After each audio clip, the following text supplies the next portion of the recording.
Hello again, everybody. Zach Attack is here with my Atakline for this Wednesday, Hump Day, March 29, 2017. Alright, have made an Atakline in about a week. I've been sick the last week or so. Feel a lot better now. Get a little cold coming on. It's been contagious around here this time of year. Cold flu season, spring is finally here in Michigan. So it's been going around. So I got it last week, and I'm better now. That's why I didn't make any Atakline last couple days. A lot of cool things happened, though. Before we get to some concert event reviews, since I have not had a gig in about almost 3 weeks. I'm back in DJ action tomorrow at Wilkinson Middle School in Madison Heights following St. Baldrick's on March 11th, which was amazing in downtown Romeo. Got a couple things. Got this new Chris Jericho shit from all my wrestling fans out there. Get ready for WrestleMania week. You just made the list.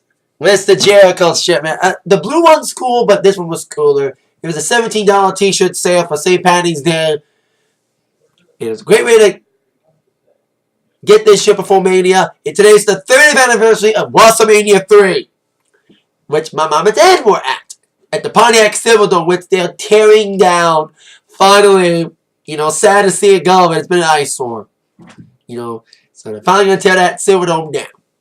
They just approved plans for it. Probably going to happen this summer. Besides getting this Jericho shirt, one of my brother's friends, he works for this sign company. He makes signs and banners and stuff, and cardboard signs and stuff. Sign built banner company, and he made this design for a customer, and he knew how big of a fan I am of this specific person that he made this collage out of, and he gave me a copy. Yep, big giant metal, double-sided with the same photos, collage of Prince.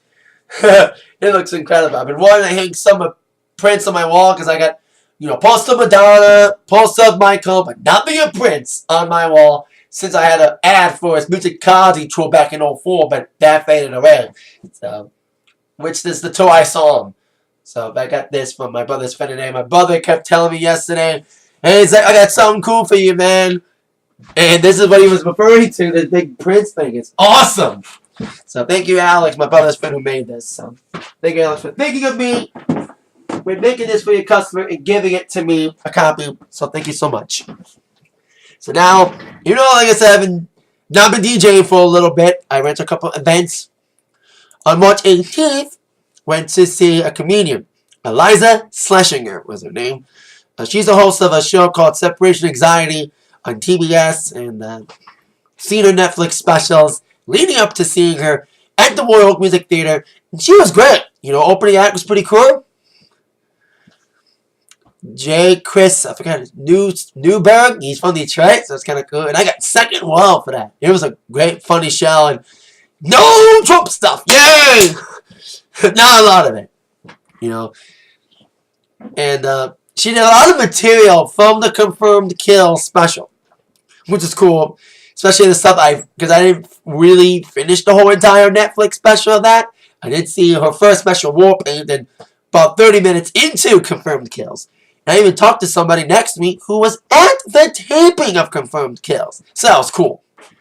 She wore the Troy Hustles Harder hoodie Iliza did. And it was fun. It was funny. And I've seen Adam Devine and I've seen Iliza. I hope to see Chris Rock. But right now I'm looking at trying to sell a ticket for Chris Rock because I can't go on April 28th at the Fox because I have a gig now. And besides Iliza, I went to see Complete 180 from a comedian to Green Day. Saw Green Day on Monday at the Joe, which was my final event ever. The Joe. I don't think I'm going to any more events at the Joe. I know they got a few more left, including a wrestling show in Hall & Oates. I think I'm not going to Hall & Oates, but my mom doesn't like Detroit that much. But she was kind of forcing to go with me to Green Day because my dad likes Green Day. My dad wrote it. He likes Green Day bass. I've been feeling good the last couple of weeks. After St. Baldrick's, she's been feeling kind of bad, so my mom had to take his ticket. So she tolerated with me, and she enjoyed it as much as I did. They were incredible. Probably one of the best crowds I've been to. Eric Jones' crowd was great, and Garth Brooks' crowd was probably one of my favorite non-wrestling crowds I've been to. and Green Day kind of topped it. You know, it's full of energy all night long. A little bit of political bombs here and there, including F you Trump doing American Idiot. But they killed with great new songs from Revolution Radio, like the singles Bang Bang, Still Breathing, the title song, mixed in with classics like Basket Case, which they killed on, as well as Longview, Minority, American Idiot, Holiday, Wake Me Up. I would have loved to have seen them do that one. They didn't. But in Bobo Broken Dreams, St. Jimmy, Jesus of Suburbia, End of a Good One in Some of Your Life, and doing their tradition, King for a Day, a little fun, goofy song. They had a saxophonist play a lick from Careless Whisper, and even commented about the Oakland Raiders moving to Vegas, saying we live in the Oakland of California. Because we have Oakland County, Michigan, there's Oakland, California. The Oakland doesn't have a football team anymore. And he even said, we're going to cheer on the Lions from now on. Well, the Red Wings missed the playoffs. We'll see what happens to the Lions this year. 25-year streak ended. So, anywho, great. Fun show. Against Me was the opener. And I knew a little about them because of their transgender lead singer. But I haven't heard a lot of their music. But I like them. They're a good opener. You know, very punk wacky. And decent stage, you know, nosebleeders, but still, it was fun. So there you go. I'm supposed to go to a couple more concerts coming up. So we'll see what happens. I'm supposed to see Chris Rock in April. A couple wrestling shows happening. And Walking the Range in Columbus. So I can't wait to get through this summer. And hopefully my dad feels better for those. So he's supposed to take me to some of those events. So that's what I've been doing the last couple weeks. Mostly getting sick and getting better for Iliza and, of course, Green Day. This past Monday. Now on to entertainment news. Starting with your number one. Well, last week, Beauty and the Beast opened with a big 100 million weekend, making it the biggest March opening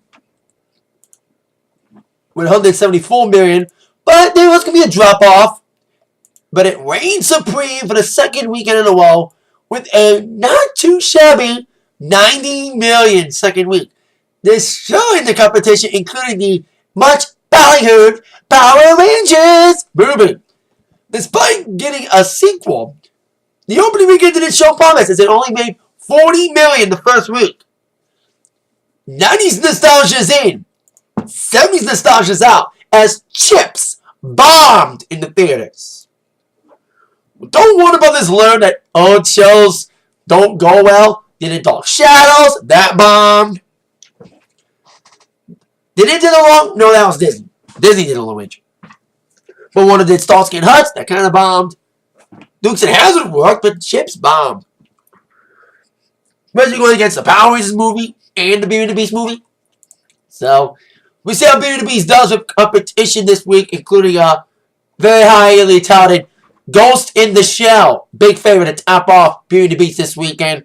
In the Boss Baby new animated movie, we'll see who wins. The anime fans or the kid movie fans. Now on with, of course, your Billboard number ones. Debut number one is Drake's much ballyhooed, I like using the word ballyhooed, Playlist album he's been teasing, More Life. Debut number one with 500,000 album sales and having a big streaming record. As 257,000 units of those 500 were streaming. It wasn't the topping, it didn't top his million copy first week of views last year, but still a big opening for him. With his much ballyhooed, much looked forward to Playlist album, and Depeche Mode's in the top 5. Yay! With their latest album, Spirit. It is number one on the rock chart, so yay, Depeche! And number 5, it is their highest peak since Sounds of the Universe peaked at number 3 in 2009. And all 8 of their last studio albums since Violator have been in the top 10, with Songs of Fame and Devotion being their only number 1 album. So that's cool facts. So congrats to the best for the top 5. Congrats to Drake. Despite Drake hitting big on the album charts and a lot of songs from that album, that Playlist gets in the Hot 100, including a couple songs from Chuck Berry, rest in peace. Ed Sheeran reigns supreme again for a ninth non-consecutive week with his hit song, Shape of You. Despite being kicked off the album charts, his album did debut number 1 recently, but he's still number 1 single-wise. So congrats to Mr. Sheeran on that accomplishment. And of course, the date for number 1 as well. Drake is slated to be number 1 for a second week, but he's got competition to threaten him, and that's Trey Songz's long-awaited Tremaine album that just came out. But Trey may aim for a top 5 debut, but Drake may be headed towards the second week. So there you go. Now, from the current to the classic. A lot of classic rock-related announcements, including a festival, two kind of festivals that's been teased about and been rumored, and now the details are finally out in the open concerning the Classic West and East festivals. Ever since the Desert Trip this past October, Coachella, as many insiders refer to, a 3-day festival involving classic rock acts like Paul McCartney, the Rolling Stones, Roger Waters, Bob Dylan, Neil Young, and The Who.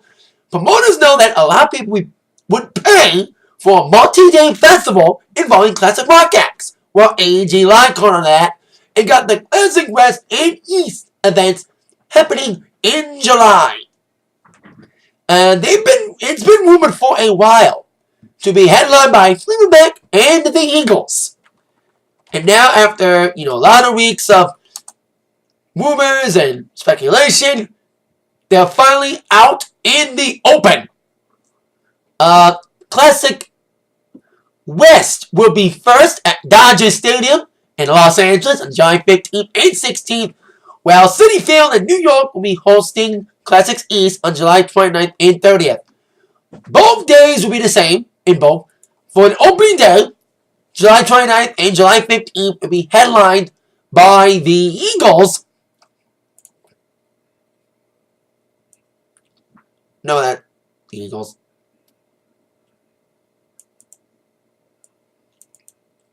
Yeah. The first night would be the Eagles, Steely Dan, Doobie Brothers. That's July 15th and July 29th. Both. Then the second night in each city, July 16th and July 30th, would be Fleetwood Mac, Journey, and Earth, Wind, and Fire. The names that were rumored were the same. Now, 2-day tickets start at $150 when they go on sale next Friday to the general public, but there's a lot of 7 pre-sales starting next week. Of course, most expensive is $950 of the regular tickets. VIPs start at $795 and go as high as $2,000.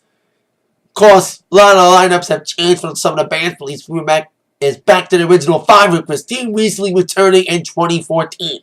But of course, the biggest elephant in the room is who's going to replace Glenn Frey. Now, we thought the Eagles were done following the untimely passing of Glenn Frey last January of 2016. But now, the Eagles are coming back together, where at least Glenn's friends, Don, Timothy, and Joe Walsh, who will replace Glenn. Well, Don has said if they had to, they would replace Glenn with one of his sons. So we'll see who will step in the shoes of Mr. Frey on his vocals of his great songs that he wrote for that classic band, the Eagles, during the Classic West and Classic East, happening July 15th and 16th in LA, and July 20th and 29th in New York. Well, July 29th and 30th at New York. New Jersey, Citi Field. And all these bands are in the Rock and Roll Hall of Fame, besides the Doobies. It's kind of interesting that all Hall of Famers but the Doobies. Eagles on the Hall of Fame, Steely's in, Fleetwood Mac's in, Up in the Fire's in, Journey's about to go in to the Rock and Roll Hall of Fame on April 7th at the Barclays Center in Brooklyn. A lot of presenters and performers have been announced. When it comes to presenting, they've already announced before today that Neil Young will be inducting Pearl Jam, Rush members Alex Lifeson and Geddy Lee will be inducting Yes. And Jackson Brown will be inducting Joan Baez. Where the rest of the inductees were announced today. As Donnie Harrison, George Harrison's son, will be inducting ELO.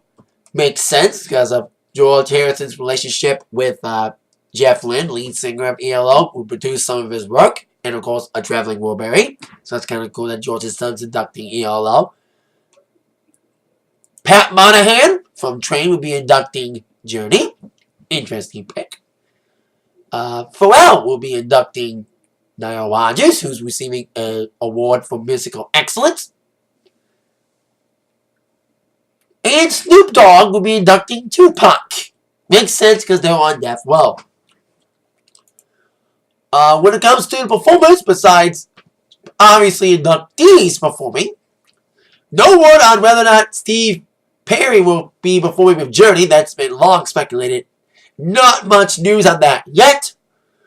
But additional performers will include Lenny Kravitz, who will be performing Prince tribute.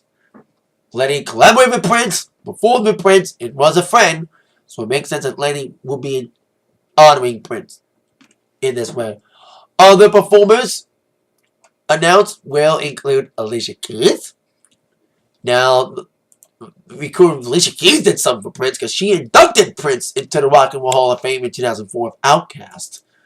Also performing will be Mary Chapin Carpenter and the Indigo Girls. Probably those two. And these will be performing in honor of Joan Baez because they're kind of folky. But Alicia Keys, who knows what songs he'll be doing. She'll be doing anything from Joan Baez or Nile Rodgers or joining Lenny for the Prince tribute. And of course, the Hall of Fame ceremony will be taped to be aired on HBO yet again on Saturday, April 29th. So, I used to have HBO, but I gotta find another way to watch it now. I don't have HBO anymore. I need to save money on my cable bill. We have to do HBO Go, but I don't watch that much HBO. That's a subscription. Only watching for like concerts, comedy stuff, and of course the Hall of Fame ceremony. So there you go. That's how we're going to end this attack live for today. Thank you so much for watching. With that in mind, you've all been attacked by the news from Zach. See you later, everybody. Have a great day. Bye-bye.